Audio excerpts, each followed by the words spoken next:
यो जिरेनियमको प्लान्ट हो। मैले प्रदर्शनीबाट दुईटा ल्याएको थिएँ, सानो सानो।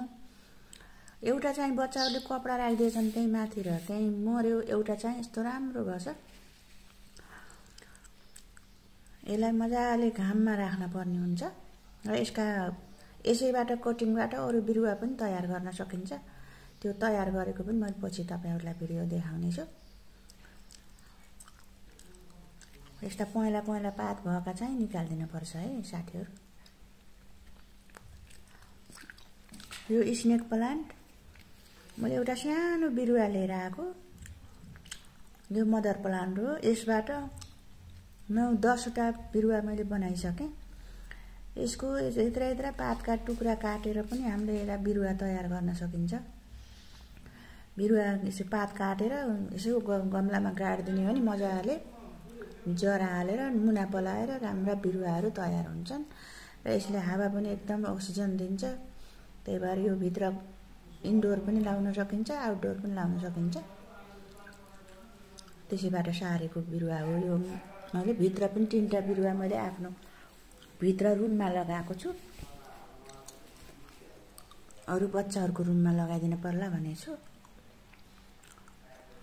यो चाहिँ मैले तमघासबाट सानो कपना लिएर आएको। यसको नाम मलाई थाहा भएन। रातो फुल्छ अरे। अब यो यस्तो फ्रेश देखिन्न, ओइले जस्तो छ। यसलाई चिसो मौसम चाहिने भएर हो कि तातो नसहेर हो कि यो बिरुवाको बारेमा मलाई जानकारी छैन। जानकारी भएको साथीहरुले कमेन्टमा बताइदिनु होला है त। फुल्न चाहिँ रातो फुल्छ अरे, निकै राम्रो फुल्छ भन्ने सुनेको छु। मैले 2टा बिरुवा लिएर आएको थिएँ तमघासदेखि।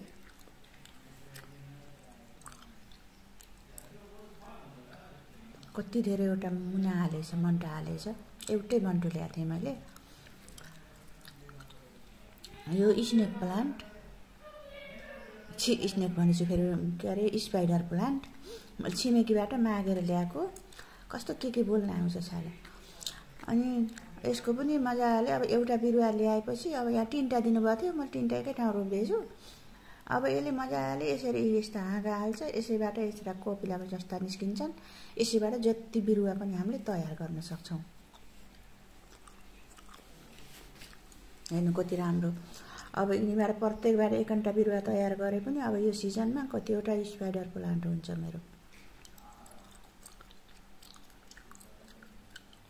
यो सिङ्गोनियम हो कि कुन्नी के भन्छ फेरि नाम पनि भुलेँ कि मैले। यो पनि नर्सरीमा गएर किनेर ल्याउन पर्छ। तर यहाँ चाहिँ हाम्रो त छिमेकमै मजाले जति पनि पाइन्छ। मैले त्यहीबाट एउटा सानो कपनो लिएर आएर रोपेको। यसलाई पनि यसरी सार्न सकिन्छ। कटिङबाट यसरी हाँगा निस्किन्छन्, जरा निस्किन्छन्। त्यहीबाट काटेर अरू गमलामा सार्दिएर मजाले थुप्रो बिरुवाहरू हामीले तयार गर्न सक्छौं। यो इन्डोर पनि हुन्छ, आउटडोर पनि हुन्छ। इन्डोर राम्रो हुन्छ। नाम गलत भने भए सरी है। अब यसलाई फेरि के भन्छ। मैले भिडियो बनाउँदै भोइस बनाएको थिएँ। भोइस चाहिँ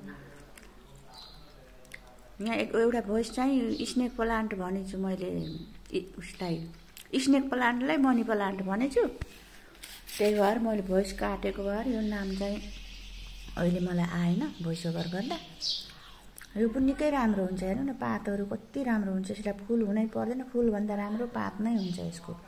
यो पनि इन्डोर राम्रो हुन्छ, आउटडोर पनि। अलि शीतल ठाउँमा मजाले लगाउन सकिन्छ। भित्र लगाउनु यस्तो राम्रो देखिन्छ रुममा। मैले रुममा एउटा लगाएको छु।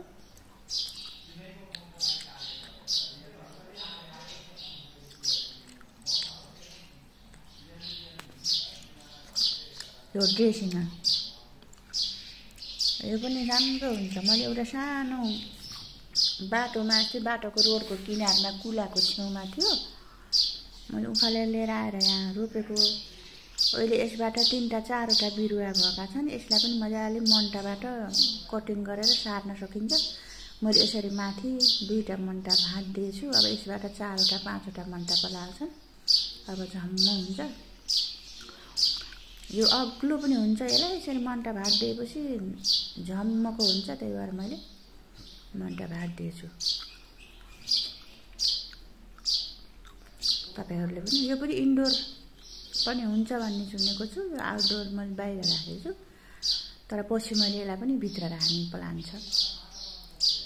यहाँ पनि मैले स्नेक प्लान्ट पात रोप्दैछु, यसैबाट मुना पलाएको छ ल हेर्नु। यो लालु पातेका हाँगाहरू पनि यहाँ रोप्दैछु, सबै एकै ठाउँ रोप्दैछु। यिनी पनि सक्सेस हुन्छ, म ढुक्क छु। सक्सेस भएपछि म देखाउँछु।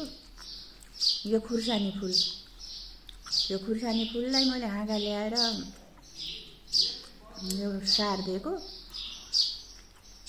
यसले पनि मजाले मन्टा हालेछ। यहाँ गमला सानो डब्बामा सार्दैछु अहिले। खुर्सानी फुल पनि निकै राम्रो हुन्छ, फुलिराख्ने बाक्लो फुल्ने एकदम राम्रो हुन्छ। तपाईहरुले पनि लगाउनु होला।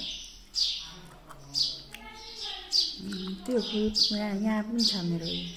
एउटा बाहिर गेट बाहिर पनि लगाएको छु, त्यो त अग्लो भइसकेछ। यो चाहिँ भित्र छ। यसको मन्टो मैले काट्दिएको छैन, पछि अलिकति अग्लो भएपछि मन्टो काट्दिन्छु।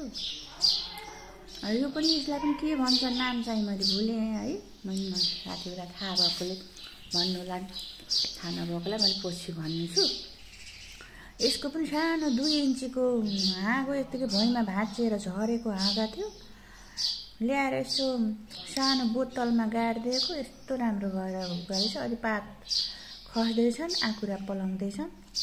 यो पनि पात कलरफुल पात हुन्छ, निकै राम्रो हुन्छ।